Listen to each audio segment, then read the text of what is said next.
Welcome, everyone. It's my distinct pleasure to introduce today's speaker, Kristen Hall. Kristen is a mediator and attorney in private practice here in Des Moines. She received her BA from Vanderbilt University in Communications and her JD from Drake University. Ms. Hall has experience in mediating elder law, employment, and family law disputes. Through her mediation practice, Ms. Hall works with people in conflict to improve communication and find creative solutions. She sees mediation as an opportunity to meet people where they are and help them get past the roadblocks to reach their potential. Mediation provides a safe environment where people can come together to identify the source of their conflict and the goals they share in order to create a new plan moving forward. Ms. Hall is a member of the Iowa Bar Association and currently serves on the board of the Iowa Association of Mediators. She is also on the boards of the Des Moines West Side Chamber of Commerce and Iowa chapter of the National Association of Women Business Owners. So without further ado, I'll turn it over to Kristen. Thank you, Kristen. Thank you. Well, good afternoon, and thank you all for joining us today. I want to start out today talking about some statistics, talking about why being able to mediate elder issues is important. Oh, there we go. So our population is growing. As the baby boomers age, you have 10,000 people turning 65 every day. That's what they say. So people 65 and older currently make up 13% of our population. By 2030, that number is going to jump to 20%. And people are working longer. They're working past the age of 65, either because they enjoy the challenge or, in a lot of cases, because it's necessary. The dynamics of how they live is changing too. More than 2 million people, 65 and older, are raising their grandchildren. So the way the families are structured now have changed with time.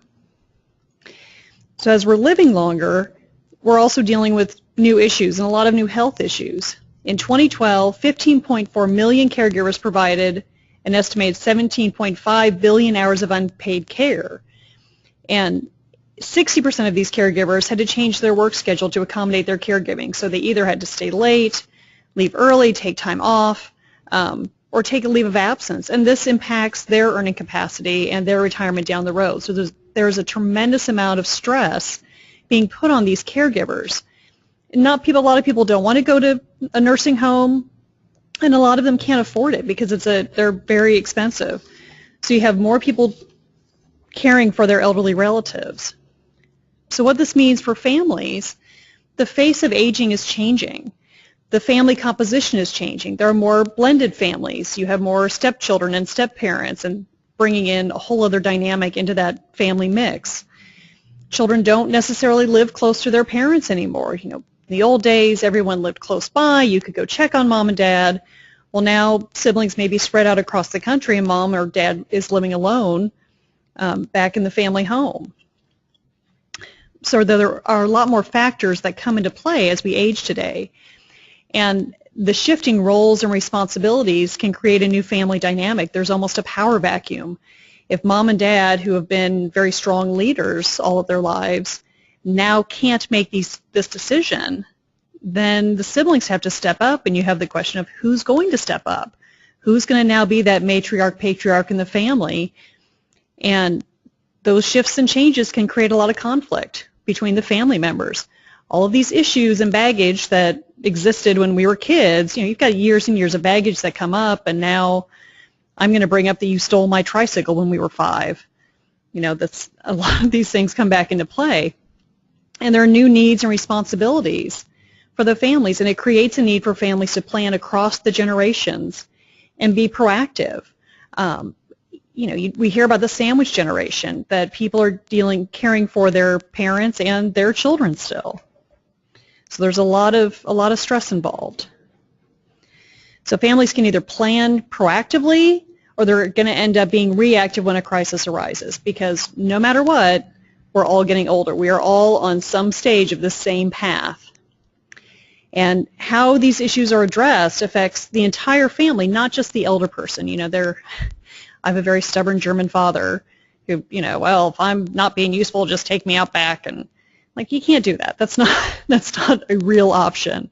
And what often it comes down to is the tug between safety and autonomy. The kids want mom and dad to be safe. We want to make sure they're taken care of. We don't want anything to happen.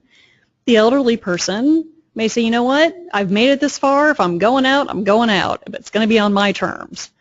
And so that can create some stress too, because it's tough for the kids to let go and let them do that, and it's tough to lose our independence. I fully expect to be the same stubborn German that my father is someday, so we have to do some proactive planning so everyone can get along. So how can mediation help? Mediation is a process for self-determination, and this is the primary difference between mediation and arbitration.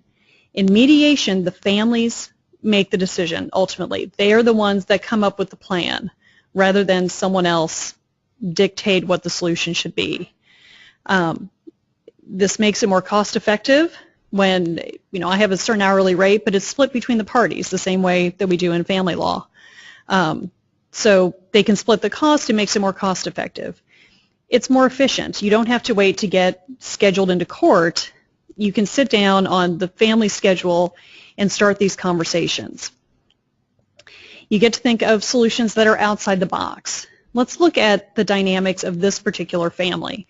What are the values involved? What are some of the historical things? Where do people live? What are some of the practical considerations we need to take in? And design a solution that is specific to them. It also maintains, it's confidential. Everything that happens in the room stays in the room. And it has a good success rate because we are empowering these families, because they have crafted the decision with a facilitator there, but ultimately they've crafted the decision, so now they're invested in it and they're more likely to follow through. Mediation is a great tool whenever there are relationships to be maintained beyond this specific conflict. And in elder cases, when you're looking at maybe contested guardianship or conservatorship, or looking at healthcare options to avoid going down that path, this family has to keep dealing with each other, and you need to be able to find a solution that doesn't just solve the conflict at hand, but gives them the tools that moving forward they'll be able to negotiate and find a solution, keep on track without having to revert back to where they started. So what does this look like? It's a facilitated family meeting. When I do these, I always do conference style. I suppose if you had a case where there was suspicion of elder abuse, or there was a family dynamic that they really didn't want to be in the same room, one of the first calls I got, the family had an elderly father who was now in a wheelchair, was having trouble caring for himself, but in his younger days, he had been very abusive to the point that one of the children, he broke their arm.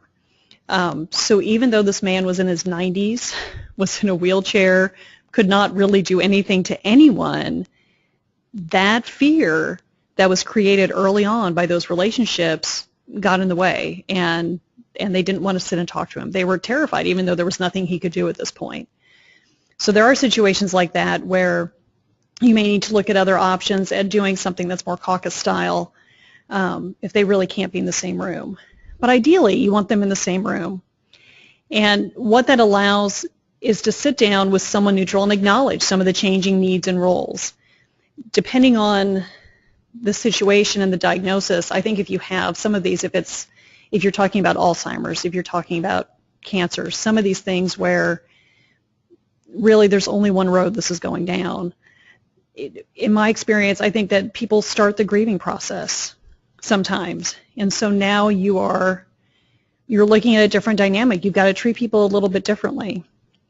When I go into mediations, is you've got to meet people where they are.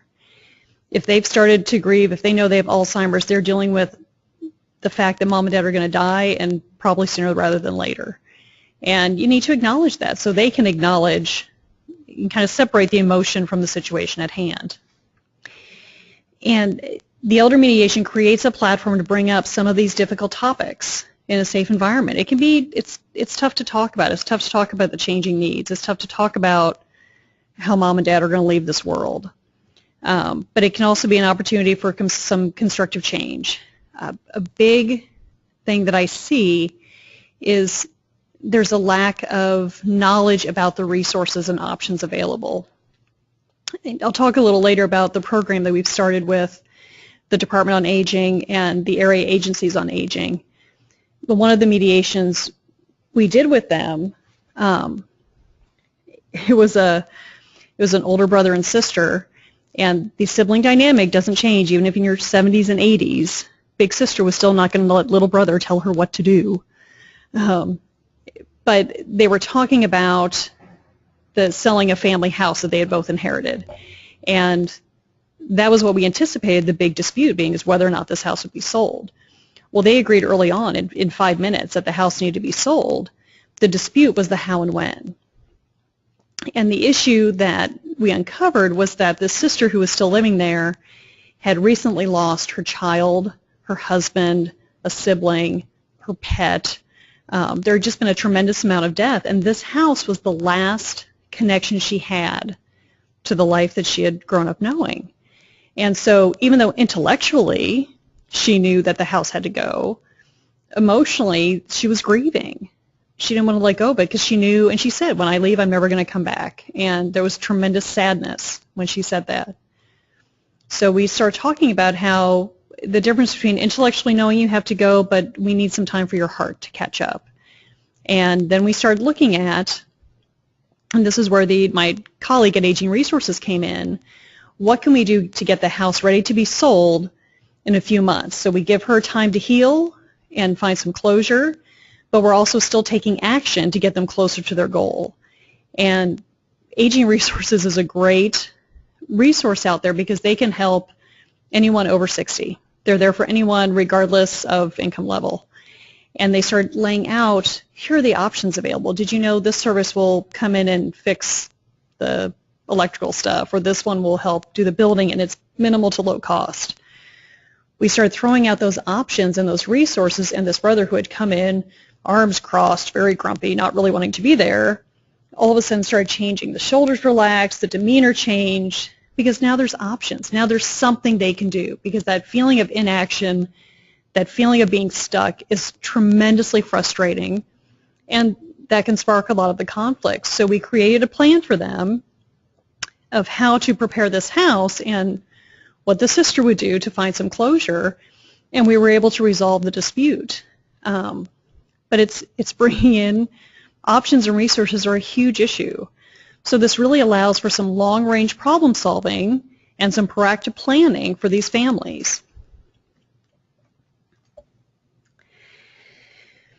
So why does this work? Why is this different than families just sitting down? One of the big things is I talked about the dynamic in the family and that power vacuum. Using a mediator, using that neutral facilitator, takes the pressure off the family members to control the discussion, because there's always that one family member, maybe there's a couple, that thinks they're in charge. And a lot of times it's the eldest child, but I'm going to step in, I'm going to be in charge. And everyone else says, no. Why you? Why not me?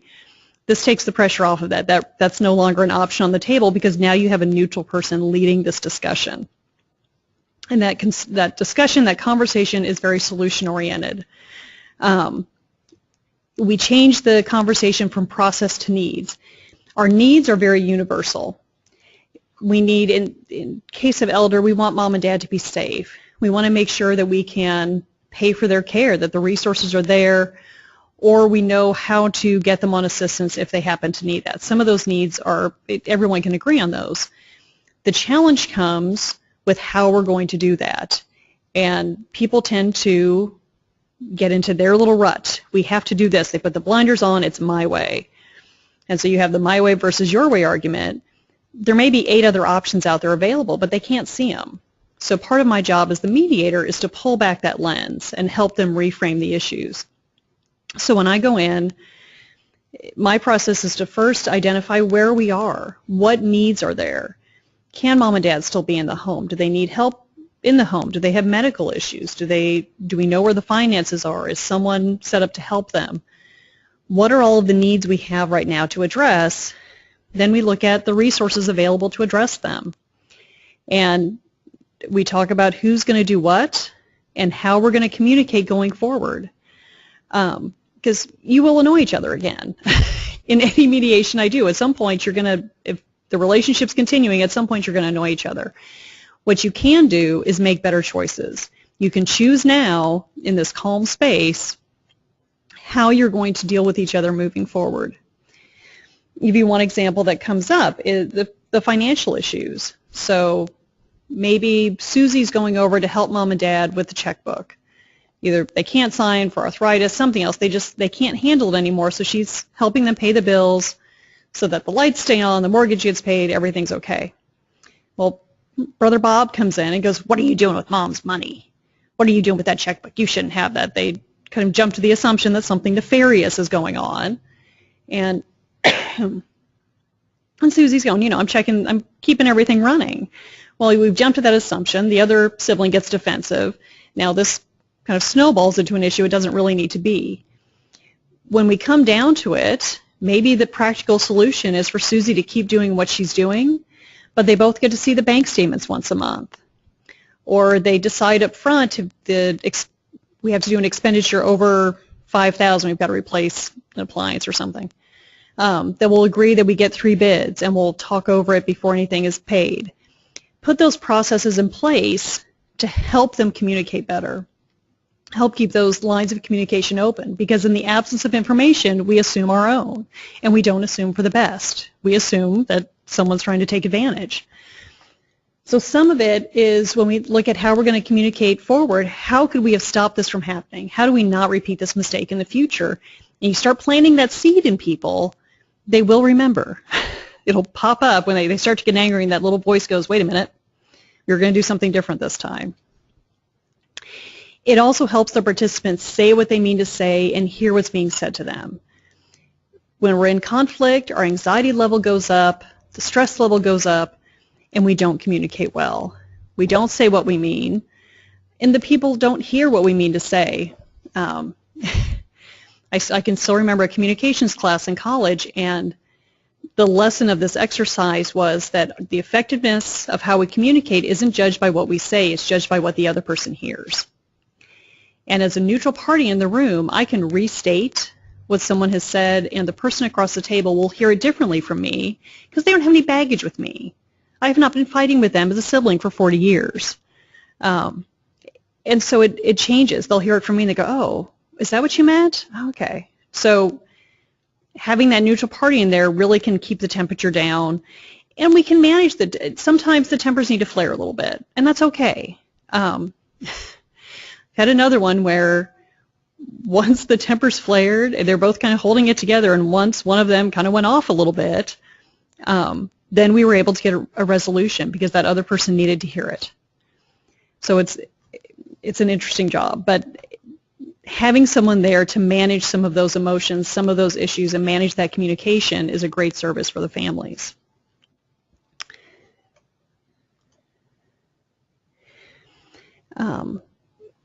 And like I said, mediation provides that process for families to resolve the conflict without further damaging the relationship. So in mediation, and this is my style, I'm sure people do things differently, but they're encouraged to listen to understand and not just respond. When we feel listened to, when we feel that someone has heard us, it makes us much more likely to listen to others. When I mediate, I talk to all of the parties individually before we go into the room together. And that gives them a chance to vent, because sometimes there's things we really need to say that we really don't need to say in front of other people. But they can get it off their chest. This has been bottled up, it's been festering, and I let them get out the festering with me, because at the end of that venting, then I get down to what the real issues are. And when I can repeat those back to them, when I can acknowledge that, you see the body language shift. You see the relaxation. You hear the, yes, that's my problem. And so you get down to those core issues. So that way when I go into the room, I can identify, here's, as I've talked to everybody, here are the core issues that I've identified. And now we've gotten that out there without everybody else having to hear all the ugly, festering stuff that's built up. The other thing that I encourage people to do is to be present. We need to acknowledge the past actions because those are the elephants in the room. And my feeling is you either address them directly or you're going to fight them passive-aggressively because they're still there. Those are those unmet needs that they're holding back from when they were 13 or 10 or 20. When you get those out and acknowledge them and acknowledge that that's a real feeling that really happened, that really had that effect, we can also separate them from the current situation. What I like to tell people is just because a hurt wasn't intentional doesn't mean it didn't hurt, but just because it hurt didn't intentional, just because it hurt doesn't make it intentional, and just because it wasn't intentional doesn't mean it didn't hurt. And so we acknowledge that something happened and that's something for them to deal with, but you ask the question, how does that impact what nursing home mom and dad go to? Well, it doesn't. It doesn't have anything to do with it. So you can, by acknowledging it, you can separate it out from the current situation.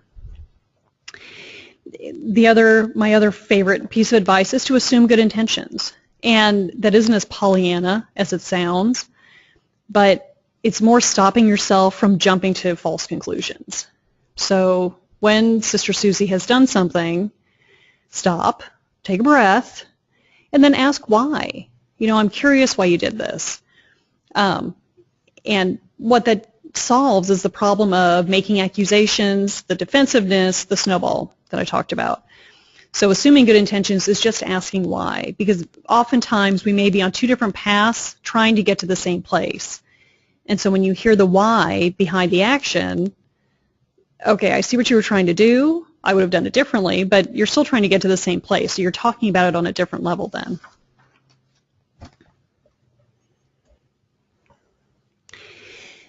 So who do we bring in? Who can participate in these mediations?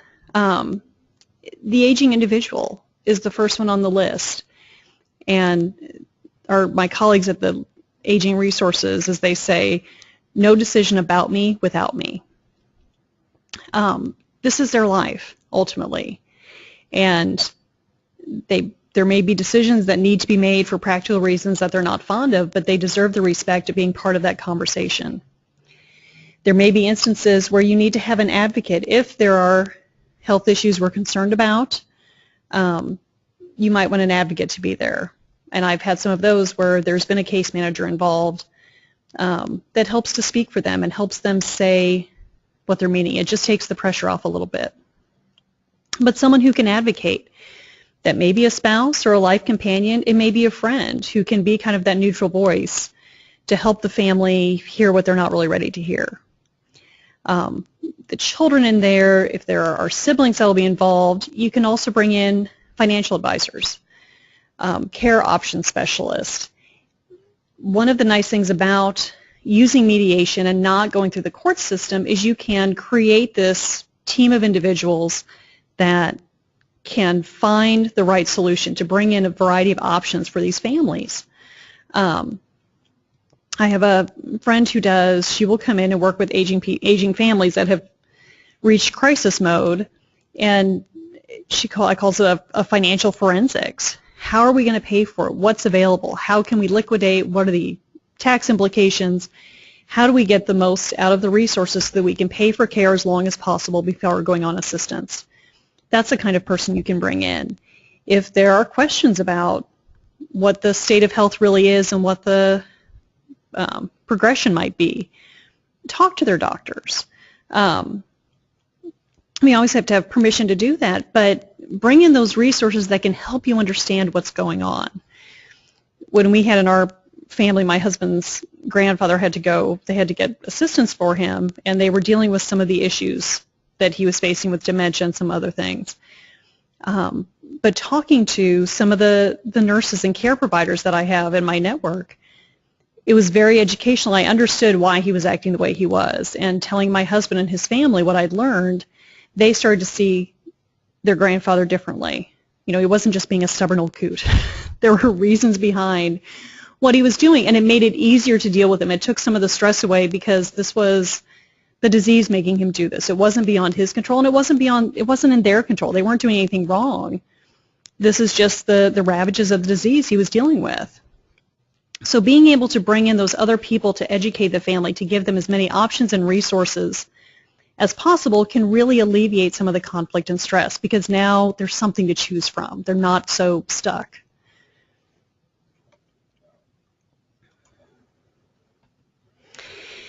So the kinds of issues that might be discussed. What are the current arrangements? Do they need help with their daily care? Can having someone come in a couple times a week be enough? Do we really need someone to check in on them every day? Can they stay in their house? Is it financially feasible? Do they need more dedicated care, either in assisted living, independent living, nursing home? Do we think is their health condition something that they're okay now, but we know in 2 years they won't be, or they're unlikely to be, so what can we start doing now to prepare? Who's going to handle the financial matters and the medical matters? Do they have a power of attorney? Do they have a healthcare power of attorney? Do they have an advance directive? Who's going to make those decisions? And that's an important conversation, because that can be tough for families. Understanding what they want, even if someone has the healthcare power of attorney or the advance directive, that can still be a tough decision to make. Family members may not understand. When you can discuss those issues in the room as a family, it gives the older individual a chance to make their wishes known to everybody at the same time. We create an agreement at the end of this process, so this can be in writing so everyone sees it, because they may forget when we're in crisis, when it's the question of do we pull the plug or not. We may forget what was said, but we have it in writing. And it's that chance for mom or dad to really have their say while they still can. We can also address the future arrangements. Let's run through some if-then scenarios. So, okay, now you can stay in the house. What happens if you fall down the stairs? What happens if you can't care for yourself? How do we know? If the siblings are all spread over the country, they may not see it. Their conversation may be a phone call, and the phone call could be mom or dad, that's nice, dear. Very limited conversation, so they don't see they have trouble making breakfast, or they have trouble writing a check. They don't see some of the decline. So how are we going to keep an eye on that moving forward?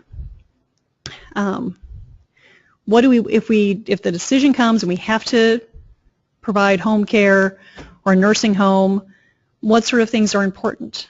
And it can be, it's not, price is obviously a very big part of it, because it's expensive. Long-term care is incredibly expensive. But what sort of environment do you want? Do you want something that has a lot of activities? Do you want something where you can have a cocktail in the evening? From a very personal level, what's going to make it easier if they have to transition somewhere else? And again, the powers of attorney, the level of medical intervention. What advance directives do you want? Is it, nope, if I'm not doing everything I want, send me on? Or do you want to be able to stick around? Just running through the scenarios and having their say while they can. And I'll talk a little bit about the current program that we created. A couple years ago, the Department on Aging approached the Iowa Association of Mediators to do a joint training on elder mediation. So the initial training was 2 days with Zena Zameta, and following that there was further discussion that we really needed to create a program that would make this an option across the state. And so what we did was work with the Department on Aging, the Iowa Mediators, and then the area agencies on aging. And if you're not familiar with that, there are now 6 area agencies around the state, and they are designed, Central Iowa is fairly compact, but it's designed for a population that has 100,000 60 or over.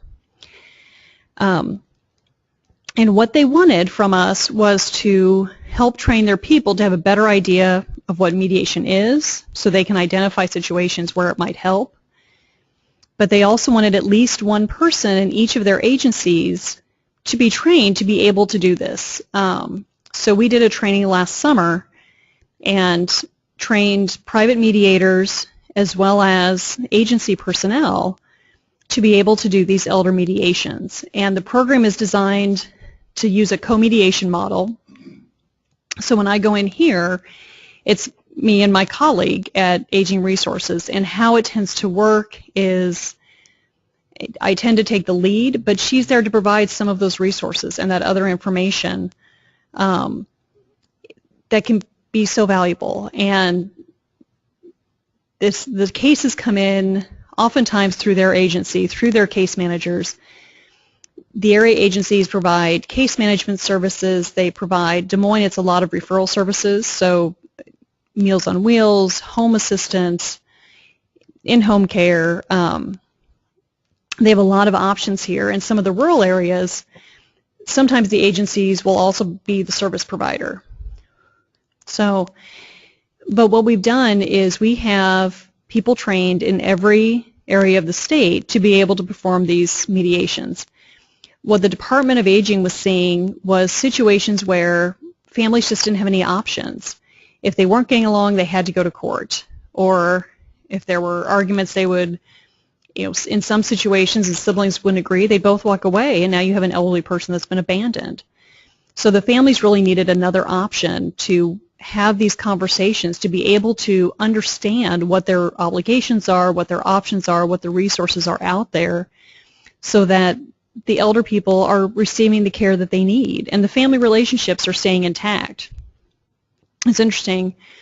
We had some of the agency people were not entirely sure what they had been sent to be trained in, but it was a week-long training, and by the end we had converts. They understood how this could help people.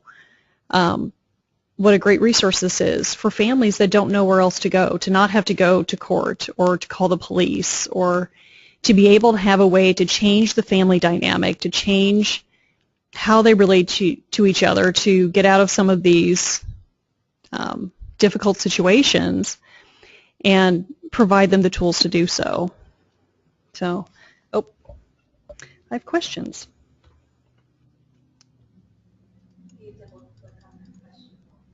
It'll pop up. Oh, thank you. Oh, there we go. I guess one time. What suggestions do you have for the elder person when making the plan?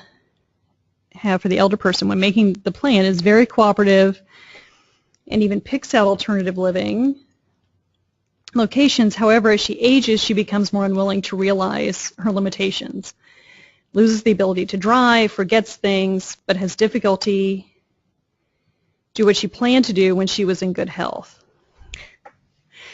And I think what I would suggest is when you start to see some of these changes, because the decline oftentimes is gradual, continue the conversation, keep reminding, and gradual steps, I think, is better than sometimes making that big leap. I'm going to leave and go to a nursing home. If you can, when you start to see the little signs, to start making the smaller changes, so it's not so shocking.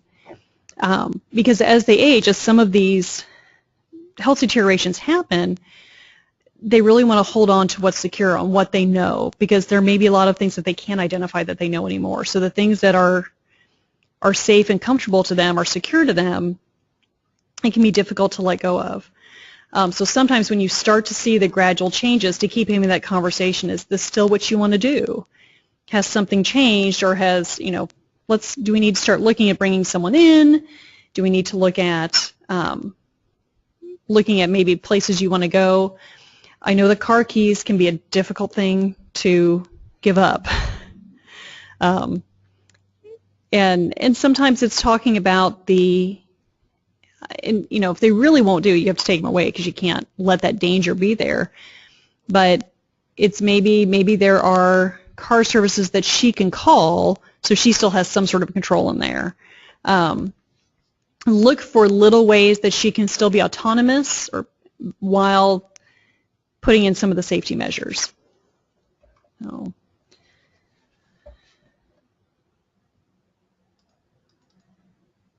maybe that was the same one. Okay. Are there any other questions?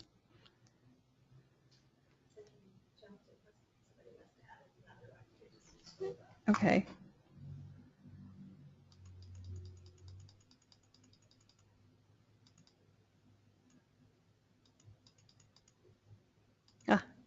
Okay.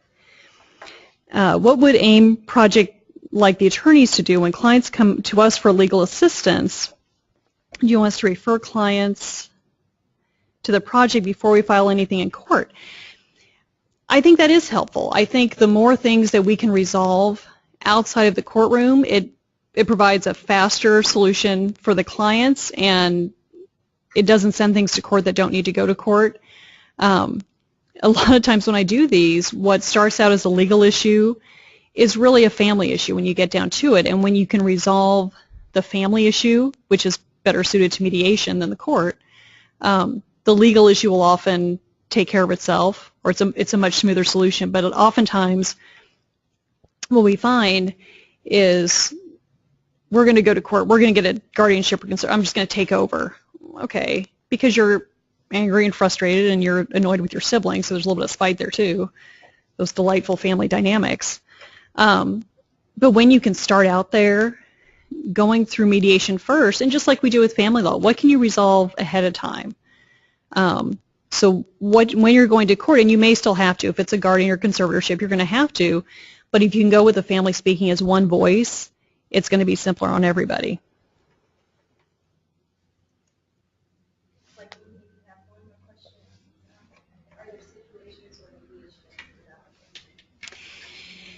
If there has been, excuse me, if there is abuse, that's definitely a red flag. It doesn't always preclude mediation. I spoke with the Polk County attorneys, and some of the financial abuse that they see, some of it is really the smarmy financial abuse. Some of it is families, honest to God, not understanding that mom's money isn't theirs. And mom's all of a sudden had a stroke, I got to pay bills, and they may be well-intentioned, but they're doing stupid things. And well-intentioned and stupid things you can educate, and you can create new processes for them to follow. When you really have criminal activity going on, that's a different case. If there has been abuse in the past, like the case I mentioned, that hinders the communication, people have to be able to openly communicate, and they need to feel safe to do that in mediation for it to be successful. If the family dynamic, if there's been abuse to the point where that isn't possible, then I think you probably have to go another route. But sometimes you can do caucus style and you can still get where you need to go. Maybe 5 of the siblings are fine, 1 was a little nefarious. I think you could bring the 5 together and create a plan that overrides, say we have that prodigal sibling that has come back all of a sudden to take care of mom, and really is taking advantage. But you have other siblings or aunts and uncles or some other resources that can step in and take over. I think that would still be appropriate for mediation. You probably would not include the prodigal child, but you could work with the rest of the family to find a solution. Okay.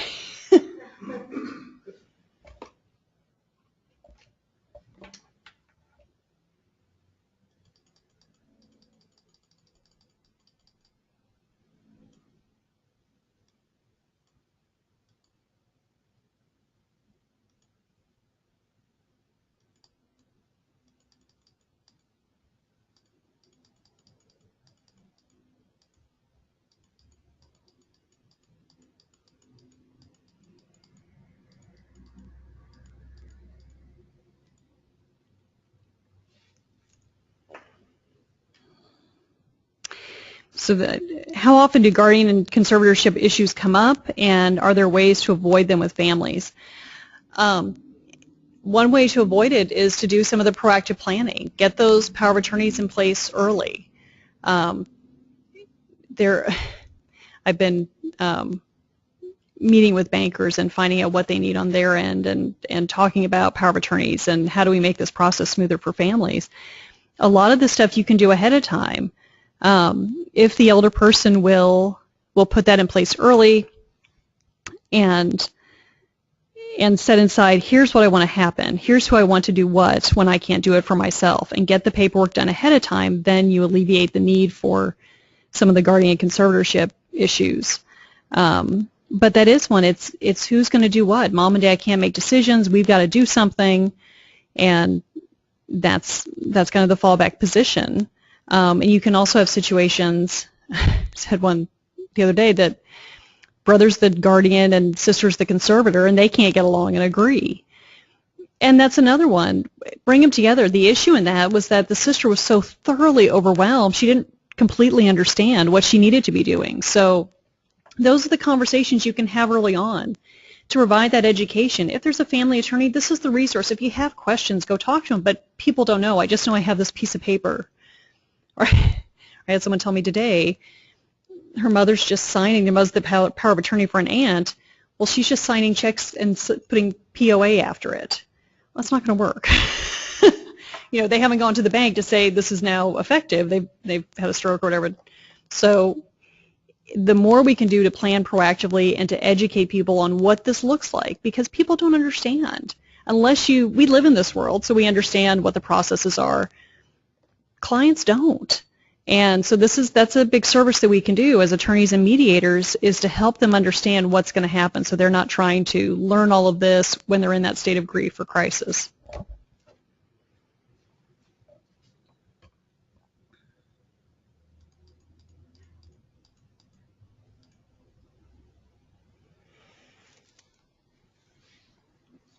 This is a good question. How do you determine an elder's capacity to fully understand and participate? Sometimes they're able to hide their lack of capacity quite well with vague answers to questions. You are absolutely right. Part of the AIM program, the Area Agencies on Aging created a questionnaire to go through when they created one for the elder to do sort of a scan and see if they can answer some of these questions. And it allows us to assess a little bit where they are, at least if there are red flags, at which point I would call on my colleagues at Aging Resources, because they obviously deal with this stuff every day, but at least knows where the red flags are. They also created an assessment for the caregiver, and part of the use of that is for the caregiver to see where their stress is, how much stress they're under, because it's incredibly stressful. Where are they? And that also helps when you're talking to the siblings or other family members to be able to have an objective assessment of the stress level going on. Because if you're not the caregiver, they don't always get what the big deal is. Well, it's a big deal. It's causing tremendous stress and pressure on them. Maybe if you don't live nearby, you can hire some respite care for them and give them a break a couple days a week. I mean, it allows, the more information you can bring into the room, the more options you can introduce. And sometimes it's getting more, if they're giving vague questions, you kind of reframe the question and keep asking. But if they really can't give you any straight answers, I think that's a red flag that comes up.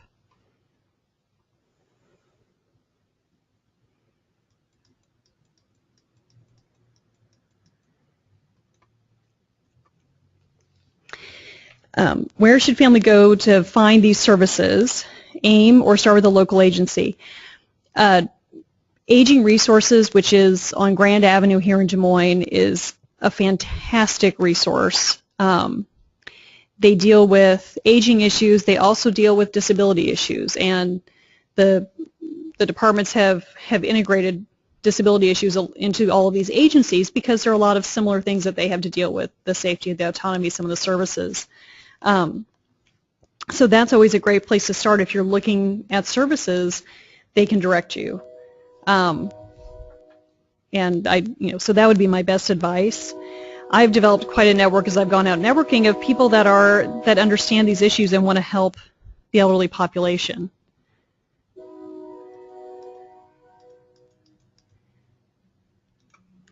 Do judges make referrals to AIM? Is there any cooperation with the judicial branch? That's a good question. The probate section of the bar is currently working on a project to try to create a pilot probate mediation program. The issue we've come up against is whether or not the judges have the authority to order people to mediation. So the probate committee is trying to work on a way to get that authority so that the referrals can start coming from the court. Every judge we've talked to thinks it's a great idea, but then the question becomes how. So we're working on the how right now.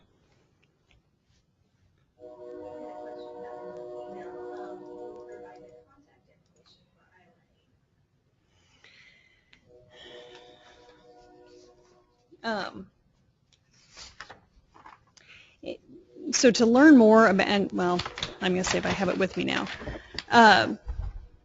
So the contact information for Aging Resources here in Des Moines is agingresources.com is their website. You can also go on the Department on Aging site to learn more about mediation, or if you're not in Central Iowa, to find the other agencies in your area, and that's iowaaging.gov. Okay.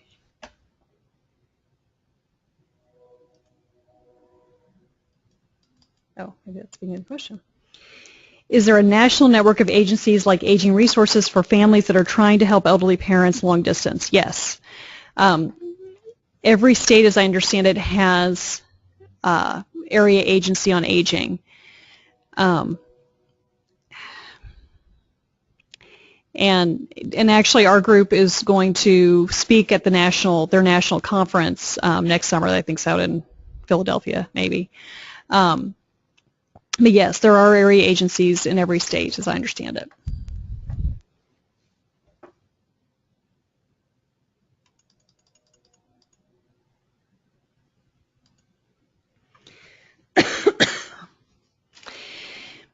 How do we find out who the trained mediators are in our area outside Des Moines? Who do we direct our clients to? Well, you can email me. I have a list of everyone that we've trained, and you can go to the Iowa Association of Mediators website, iamediators.org, I believe, or you can contact me, or you can contact the area agency on aging in your area, and they will have the contacts. They'll have the list of who is there in their area.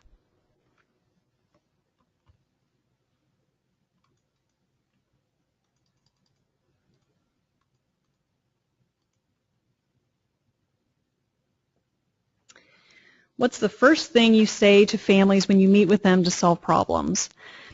It's a good question. The focus, I don't know exactly what I say, but the focus I keep is that, I thank them for being there. I thank them for wanting to work together. My philosophy whenever I go into mediate is to meet people where they are. My goal is to help them be a contribution. Every one of us wants to be a contribution. We want to be able to help. We want to be able to do good on some level. There may be roadblocks in the way, getting in our way, but if I give everyone that credit for wanting to be the contribution, then it's easier for me to identify the roadblocks. I ask different questions, I hear their answers differently, and we can try to pull some of those things out of the way. But it's going in, giving them credit for stepping up to try. And it's identifying early on that common goal. We're going to find a solution for mom and dad. There is a solution out there, and sometimes it's that reassurance too, because people feel so hopeless and overwhelmed in crisis that they lose sight that there are other options available. So it's going in very positive, with a very positive attitude that we can solve this, and them stepping up to have that conversation and try and come to the meeting is a huge first step.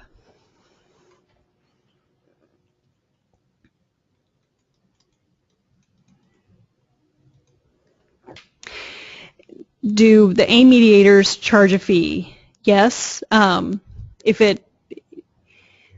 have the rate that I charge privately, but then there is also the area agencies also have a sliding fee. So when it comes in, they may ask the client to pay something. If they can't do anything, then there are other ways that the mediators get paid, because of their funding sources. This is a service that they're providing to the elderly. They're able to fund the program in other ways. So if there's really, if the people can't pay, then that's taken into consideration, because we want this to be accessible to everybody.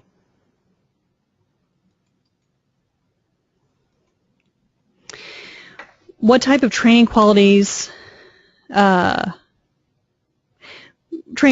an elder mediator? So under the standards the Iowa Association of Mediators created for our elder mediator certification is 25 hours of general mediation training, and then 15 hours that's topic specific in the elder care.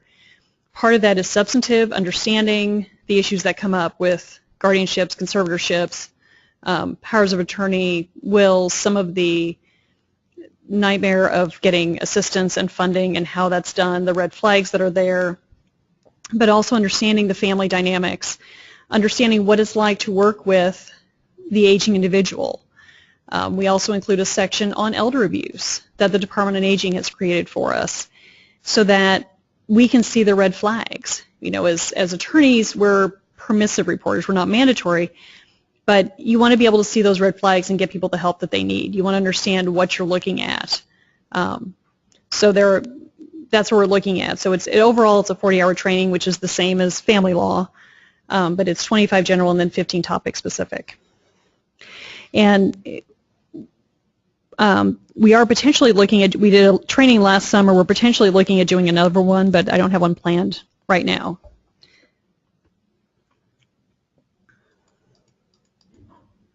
Okay, that's the last one on my list. So, you know, I just want to thank everybody for coming on to this. I think there is a tremendous amount of good that we can do for aging families. The aging population is only going to grow, and they need options and resources, and the more that we can help them proactively, the smoother transition that's going to be as we age, as they enter that last stage of life. This is a great opportunity to make that easier on the elderly and their families. So thank you all for your interest.